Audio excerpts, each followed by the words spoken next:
bowing to a stranger at a 7-Eleven, taking a considerate and a silent train ride through the city, and then when you get home, your neighbor gives you a gift simply because you just moved in next door.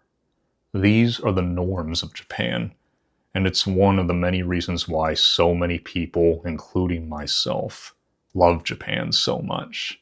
It's because they value wa, or harmony, and it's the fabric of the society that's been around for nearly 1,500 years. In this video, I'm going to be talking about the importance of this harmony and how it can make us better people. Without further ado, let's get started. So the harmonious way of living of the Japanese began in 604 AD, or Common Era, when it was written into Japan's very first constitution by the prince of the time. And it said, and this is paraphrased here, but harmony is to be valued. And it wasn't simply just a rule just for the sake of putting a rule in. It was out of necessity as well for the survival of the country. Because Japan itself was an isolated nation. It had very little resources outside of it. So they had to maintain and embrace this mindset of harmony in order to survive. And farmers, especially, had to work together as a team in order to provide not only a bountiful harvest for the people, but also to maintain a social order which has made Japan such a good working society for over 1,500 years. Another thing is Japan has always been the stage for natural disasters throughout history, and this includes volcanoes, earthquakes, typhoons, landslides, all a matter of things that have plagued the people for over 1,500 years. And they've had to embrace the concept of harmony in order to survive as well, and especially back in the day, because they depended on each other to help rebuild a village or a town and get the resources they need in order to move on and come out on the other side even stronger. Because if they embrace the idea of separation and rather than the collective good, everything would have just fallen apart. Fast forward to today, wa can be seen everywhere you look when you go to Japan, even in the food, even in the architecture, design, pretty much in everything. It all kind of weaves together to create a beautiful art piece that helps create such a vibrant and smooth working society for the people. And it's honestly one of the biggest allures of Japan, especially coming from the Western point of view, because our kind of thing is more chaotic. Over here, it's less peaceful and less of such a smooth working society, at least looking in from the outside. So it creates this amazing fascination that makes Japan look like a different world. Now, personally, along with many other people, the thing that resonates with me the most about Japanese wa is the general considerateness and the respect for people out in public when you go to Japan. For example, when you go to the train station to get somewhere, you get to the platform, you see people already lined up, like it's like clockwork. Then when the train arrives exactly on time, they let the people go out of the train first before anybody else goes in. Most of the time. No place is perfect, but most of the time, that's what happens. And once you get on, you enjoy the immaculate, perfectly clean train car.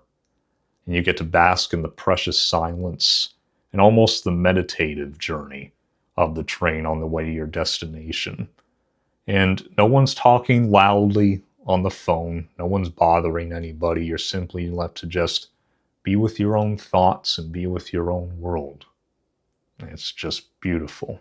So you enjoy your ride, and then you get off, and then you head toward the escalator. And then once you approach, you see this single file line of people going up the escalator, standing on one side. Now, this is to allow people who are in a rush or in a hurry be able to get by easily without tripping over someone or causing a delay or any kind of chaotic situation. And this is a mindset that they embrace, to not create chaos, but to maintain the balance and the peace. Once you get off the escalator, you head down into the city streets and you notice how clean they are, and with no litter around, and with little to no trash cans around, mind you. Anyone who's been to Japan knows firsthand how much of a quest it can be to find a trash can. Now, they're so clean because the Japanese people take a personal responsibility for keeping their communities and their streets clean on their own, and they take their trash with them, even if there's no trash cans. This is to help maintain the society that works for the collective good rather than one individual's gain. Also, the harmony of the Japanese people isn't only expressed in the public behavior, but also in the way they talk and they treat each other as well, because they act to avoid conflict at all costs, and they work for the good of the collective group rather than one individual's needs. When they walk into a room, they know exactly how they're supposed to act or what they're supposed to say in any specific situation. And people's real feelings aren't usually expressed in public. They're usually reserved for their closest family members or even themselves. It's simply not just about being polite or being kind. It's more about maintaining the balance as a whole. Now, I experienced this firsthand with Japanese friends and acquaintances that I made over there. They would rarely say no to my face, and they would either say something like, "Oh, I'll see if I can make it work," or they'll try to dance around it and subtly change the subject in order to avoid conflict or any kind of issue or misunderstanding being arised. And at first it was a little strange to me because I felt like I couldn't get a simple straight answer from them, but once I learned that this is just part of their culture, it's integrated into their everyday acts and kind of part of who they are, I learned to accept it and have a newfound appreciation for it. When I first learned about the concept of wa, or harmony, I was researching for my trip to Japan, my very first trip. And the more I read about it and read all the details of the social rules and things like that, it felt familiar to me because I'd always been a very considerate and aware person when I'm out in public, how I'm behaving, how I'm coming across to other people, or how what I'm doing or what I'm saying may affect their day or the way they feel. Because I always want to be the best version of myself that I possibly can. With growing up in the US, I was surrounded by a more aggressive kind of mindset, an individualistic mindset. But don't get me wrong, being an individual, being yourself, and embracing what truly makes you you is imperative to living a happy life.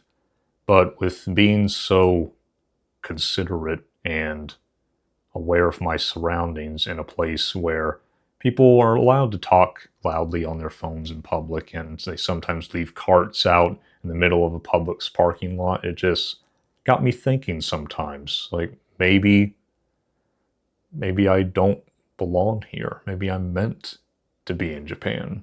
Now, discovering my similarities with the behaviors of the Japanese not only made me realize my similarities with them, but it also made me realize that I need both the individualistic and the collective mindsets in my life in order to maintain my own balanced and happy life.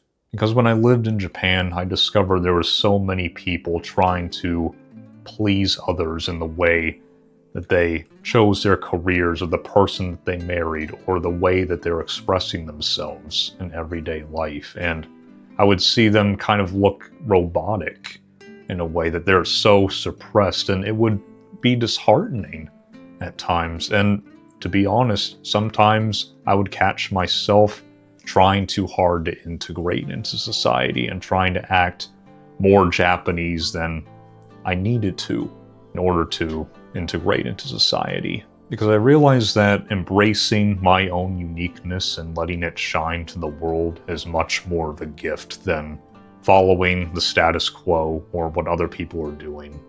Because if we don't bring new ideas to the forefront and we don't express our true potential and our kindness at its core, we won't change the world to be better. It will just remain stagnant the whole time.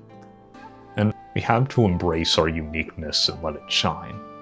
And I concluded that keeping true to myself while remaining compassionate is what ultimately brought the best balance in my life. I think that there's both pros and cons to both the Japanese and the Western mentality, and it's something that I want to contrast together in a future video, so look forward to that. Now, I'd like to know something.